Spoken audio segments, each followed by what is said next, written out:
सर्वे सन्तु निरामयाः।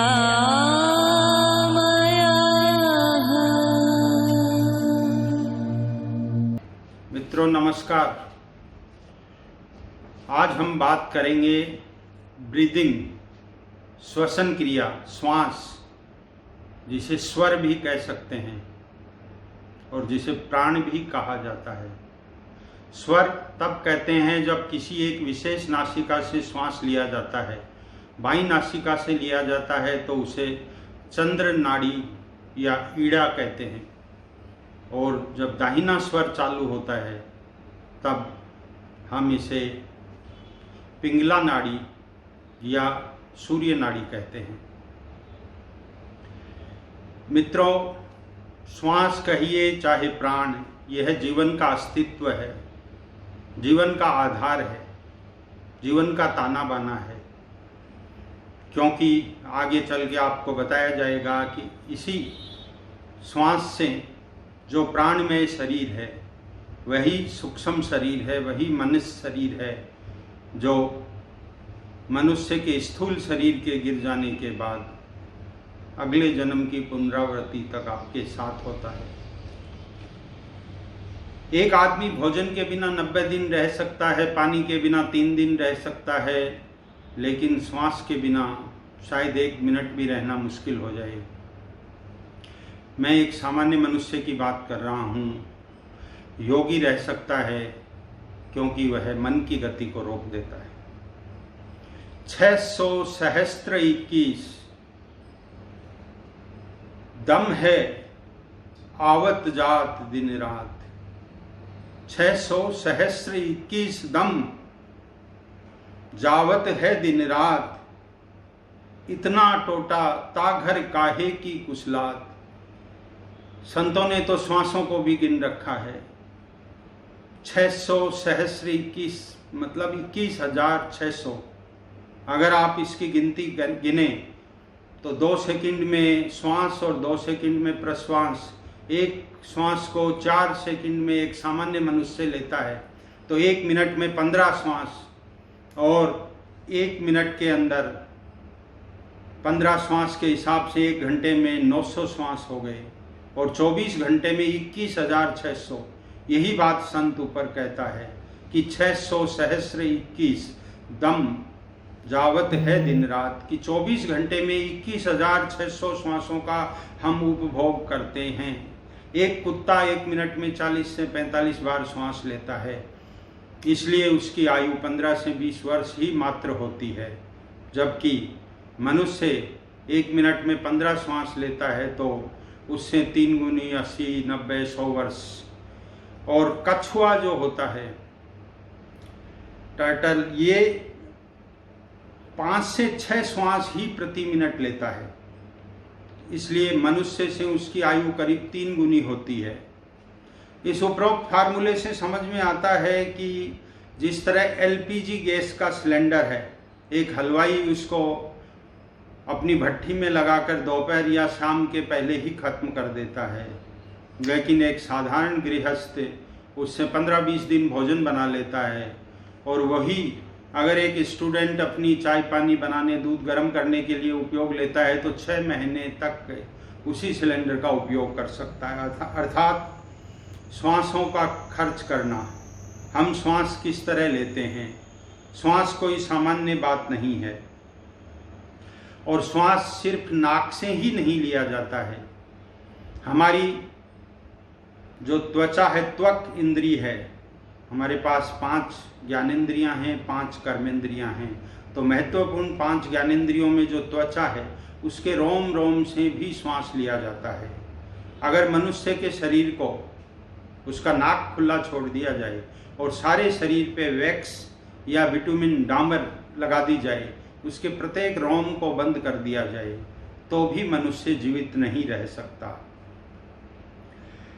मनुष्य का सूक्ष्म शरीर 5 ज्ञानेंद्रियों, 5 कर्मेंद्रियों इनसे बनता है। ये थोड़ा आगे चल के समझते हैं। इससे पहले समझते हैं कि ऋषि पतंजलि के अष्टांग योग के प्राणायाम, जिसके अंदर यम, नियम, आसन, प्राणायाम, प्रत्याहार, धारणा, ध्यान और समाधि, ये 8 उसके मार्ग हैं। उसका जो प्राणायाम जो आजकल प्रचलित है, आपके प्राणों को आंदोलित करना, प्राणायाम का मतलब है प्राणों को आयाम देना। जिस तरह से पहले पेंडुलम वाली घड़ी होती थी, एक बार एक तरफ जाती थी, फिर मध्य में आती थी, फिर दूसरी बार दूसरी तरफ जाती थी, इसी तरह किसी भी, जैसे अपन शरीर को शारीरिक व्यायाम देते हैं, मतलब शरीर को तानना और शिथिल छोड़ना, उसी तरह श्वासों को मैक्सिमम खींचना, ये प्राण से प्राणायाम बना है। इसको करने से मनुष्य में, जैसे व्यायाम को करने से कभी आप सीढ़ी से फिसल गए या खड्डे में पैर चला गया, लेकिन आप रेगुलर नियमित रूप से व्यायाम करते हैं तो आपको उतनी चोट नहीं पहुंचेगी जितनी कि एक सामान्य मनुष्य जो व्यायाम नहीं करता है। क्योंकि व्यायाम करने का यही फायदा है कि आप अपने शरीर को विपरीत परिस्थिति के लिए भी तैयार करते हैं। जब कोई असामान्य स्थिति आपके जीवन में घटती है और आपने उसका पूर्वाभ्यास कर रखा है तो वह आपको उतनी कष्टदायक नहीं होगी। इसी के आधार पर जैसे एक्सीडेंट, ट्रॉमा या कोई सदमा पहुंचता है, कोई गहरा आघात है, कोई बुरी सूचना मिलती है जिससे कई बार चेतना उसको सहन नहीं कर सकती है। जैसा संतों ने भी कहा है कि जब प्रभु जब दारुण दुख देही तो मति पहले हर लेही। मति का मतलब कि चेतना जो होगी वो पहले से, प्राण शरीर उसको सहन नहीं कर पाता है क्योंकि वही मनस शरीर है। तो चेतना के जो स्पंदन हैं वह सॉलिडिफाई होकर, कंडेंस होकर या संघनीभूत होकर के हमारे मस्तिष्क या सहस्रार में आकर के बैठ जाते हैं। ऐसी स्थिति में जब किसी भी रोगी को दुर्घटना के बाद में आईसीयू में एडमिट कराया जाता है तो मेडिकल पैरामीटर्स के अनुसार उसे मृत घोषित कर दिया जाता है, क्योंकि उसकी हार्ट बीट्स नहीं चल रही हैं, नाड़ी पल्स नहीं चल रही है, उसका बीपी ऊपर और नीचे का बिल्कुल अलग बता रहा है और उसके जो ऑक्सीजन सेचुरेशन है वो नहीं, जो भी वाइटल पैरामीटर्स हैं आईसीयू के, वो उनके अनुसार डॉक्टर उसे मृत घोषित कर देता है। लेकिन किसी योगी ने एक बड़ी अद्भुत बात बताई, उसने एक अद्भुत रहस्य उद्घाटन किया। उसने कहा कि आज बहुत सारे ऐसे मरीज जो उपरोक्त परिस्थिति में किसी सदमे, ट्रॉमा, एक्सीडेंट के शिकार हैं, उनमें से आधे से ज़्यादा लोगों को जो मेडिकल साइंस के हिसाब से मृत हैं उनको जिंदा जलाया या दफनाया जा रहा है। क्यों? क्योंकि यह पैरामीटर उनको चेक करने के सही नहीं हैं, क्योंकि मनुष्य की चेतना उसके मस्तिष्क में जाकर संघनीभूत होकर बैठ जाती है।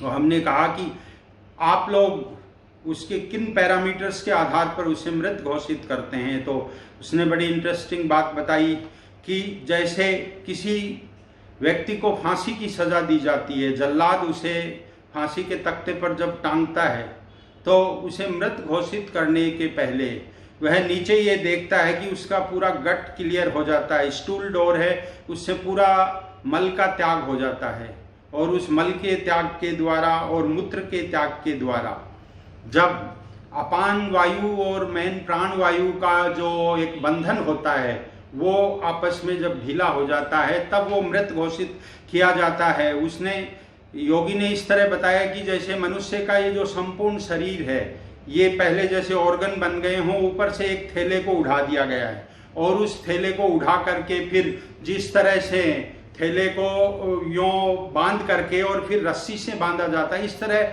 अपने मल द्वार पे जा करके, और ये सारी स्किन है वो इस तरह से बंधी हुई है, इसलिए मल द्वार जो है, स्टूल डोर जो है, ये बिल्कुल कॉम्पैक्ट है।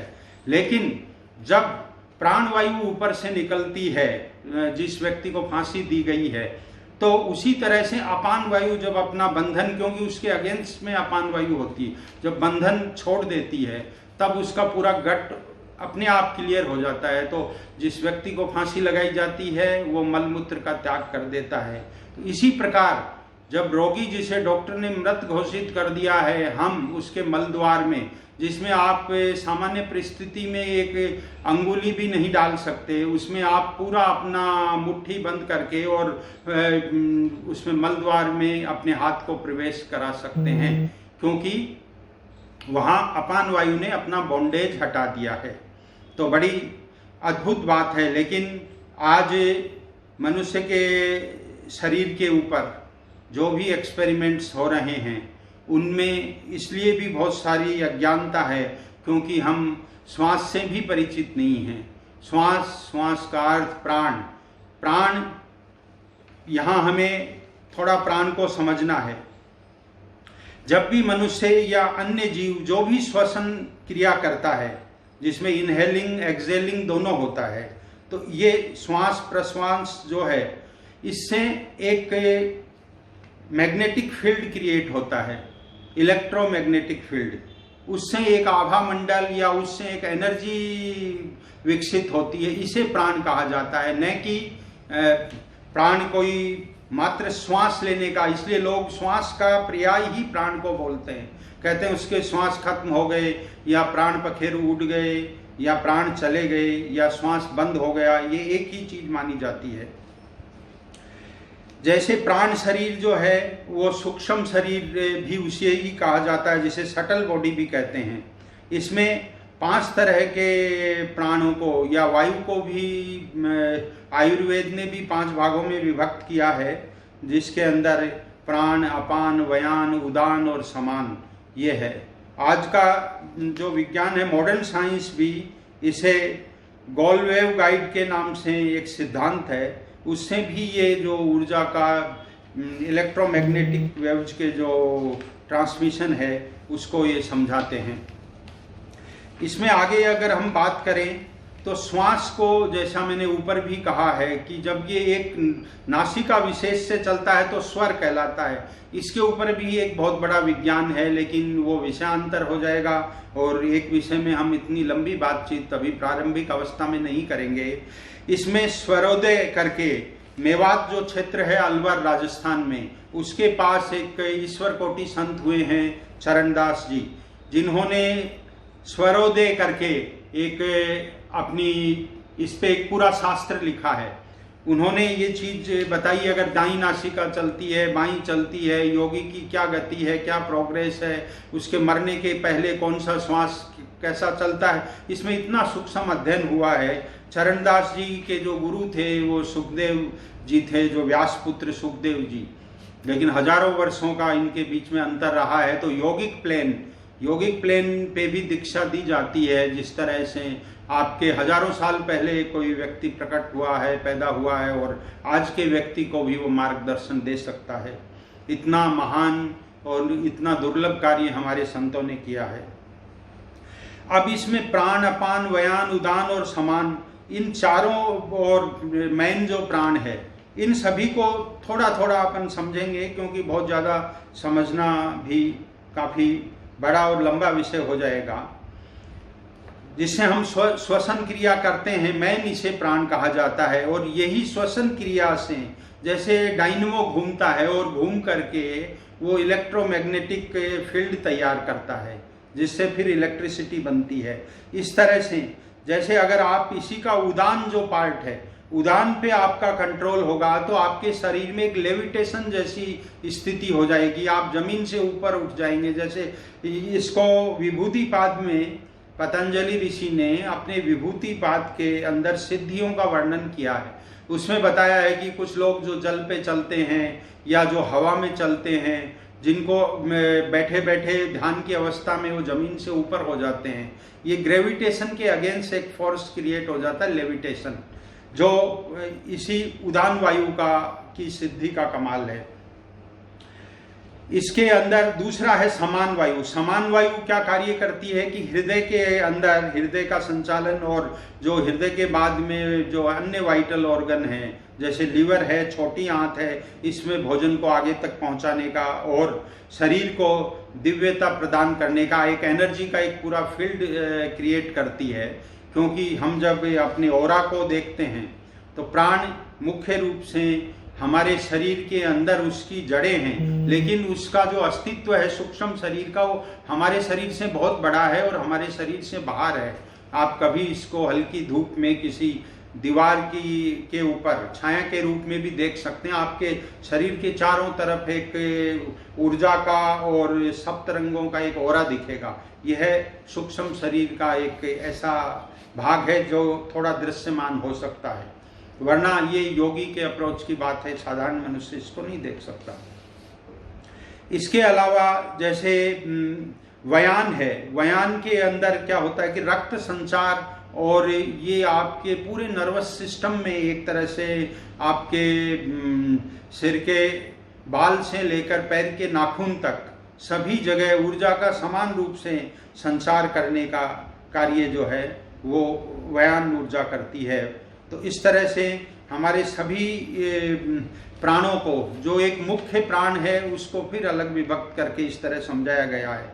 गीता के अध्याय 4 के 29वें और 30वें श्लोक में बड़ी अद्भुत बात उन्होंने योगी के लिए इसी तरह की ये प्राण का और अपान का जो इन्फ्यूजन है, जिस तरह से हम बिजली के दो तारों को आपस में टकराते हैं और उनमें एक फ्यूजन होता है, वो लिख रहे हैं कि अपाने जुहवती प्राणम प्राणे अपानम तथा परे।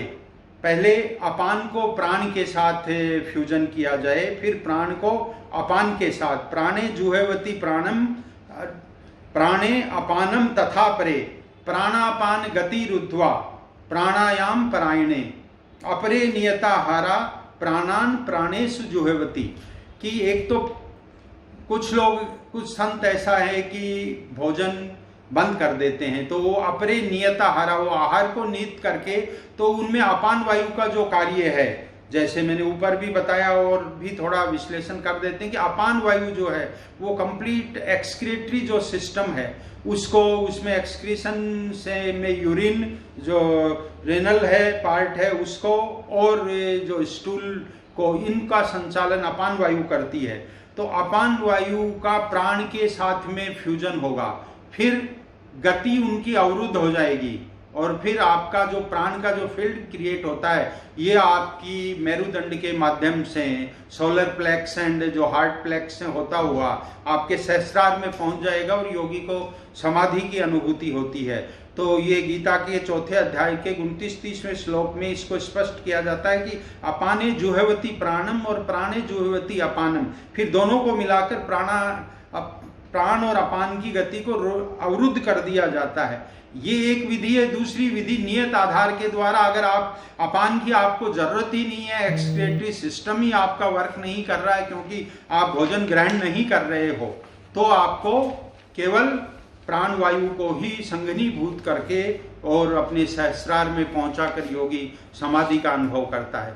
अब आजकल जो प्राणायाम किया जा रहा है, जो जगह जगह सिखाया जा रहा है, ये बड़ा अव्यवहारिक है, क्योंकि अनुलोम विलोम करवाते हैं, एक नाक बंद की दूसरे से श्वास लो, अनुलोम विलोम है, भस्त्रिका है, कपालभाति है, उज्जाई है, ये 8-10 तरह के प्राणायाम हैं जो यहाँ एक तो पतंजलि के अष्टांग मार्ग का एक हिस्सा है, जो मात्र आपके पूरे इस अष्टांग मार्ग का 5% हिस्सा भी कवर नहीं करता।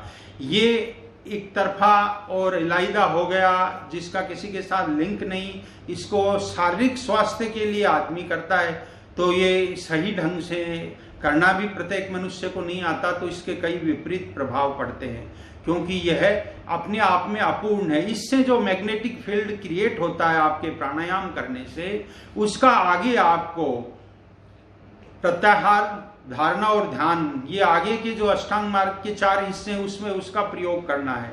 तो इसलिए ये मात्र शारीरिक स्वास्थ्य के लिए आप प्राणायाम करते हैं, इलेक्ट्रोमैग्नेटिक फील्ड आपका जनरेट होता है, जिसको आप फिर कंज्यूम नहीं करते हैं और आगे इसको अपूर्ण रूप से करते हैं। कई लोगों को इसके बड़े घातक परिणाम भी सामने आए हैं। इसलिए मैं आपको दूसरे प्राणायाम की बात करता हूं जो आपके जीवन का हिस्सा बन जाएगा। फिर संसारी को क्या करना चाहिए? योगी के लिए अष्टांग मार्ग है, तो संसारी क्या करे? जब भी समय मिले, आप घर पे हैं, ऑफिस में हैं, कुर्सी पे बैठे हैं, या आप चौराहे पे आपकी ट्रैफिक पुलिस की ही ड्यूटी है, आप वहाँ खड़े हैं, तो भी आप अपनी श्वास को देख सकते हैं। आपके साथ आपकी श्वास हमेशा रहती है।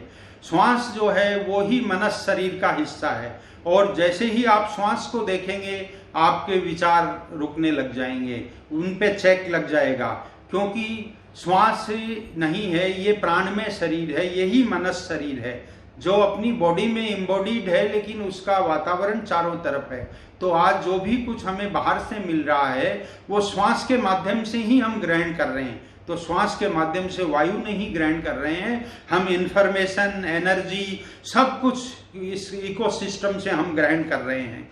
तो श्वास प्रश्वास के ऊपर अगर आपका नियंत्रण होता है, आप जहां भी खड़े हैं, नियंत्रण के लिए कुछ नहीं करना है, आपको उसमें कोई लगाम नहीं डालनी, उसको विजिलेंट होके वॉच करना है। जैसे ही आप विजिलेंट होते हैं, जागरूक होते हैं, विचारों पे लगाम लगनी शुरू होती है, उनका एक रिदम बन जाता है, और जैसे ही वो रिदम बन जाएगा, उनमें एक लय आ जाएगी। तो यह है सबसे स्वाभाविक प्राणायाम है, जो प्रकृति में, जिसको संतों ने इसको अलग हिसाब से लिया है।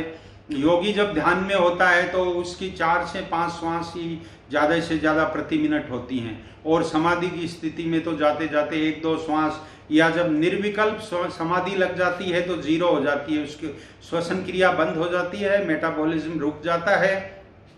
फिर योगी सैकड़ों वर्षों तक उसी समाधि की स्थिति में रह सकता है। जब उसे पुनर्जीवित होना हो या समाधि के बाहर निकलना हो, तब वो है वापस अपनी श्वासों को, अपनी ऊर्जा को सहस्रार से नीचे उतारेगा। तो गुरुओं और संतों ने इसको कि मनुष्य ऐसे भी जागरूक नहीं रहेगा, श्वास पे ध्यान नहीं देगा, तो इसलिए उन्होंने मंत्रों का आविष्कार किया, नाम का आविष्कार किया। जैसे राम राम, तो आप राम बोलेंगे 2 सेकंड में, फिर राम बोलेंगे 2 सेकंड में, श्वास और प्रश्वास अगर आप इसे ढाल लेंगे तो यह आपका एक जपा जाप बन जाएगा, और श्वास पे आपका चेक होगा। ये प्राणायाम आपके 24 घंटे चलेगा।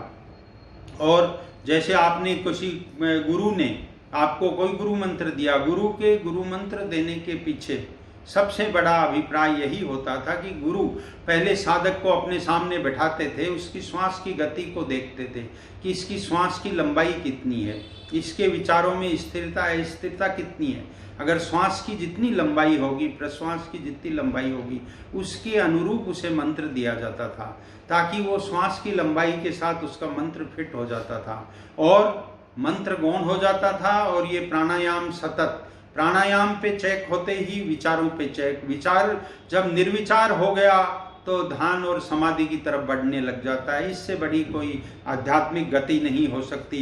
हमारे गुरुओं ने ओम नमः शिवाय, ये जिसका श्वास लंबा है, जिसका श्वास छोटा है, वैसे सबसे बढ़िया जापान ने भी श्वास पे बहुत काम किया है।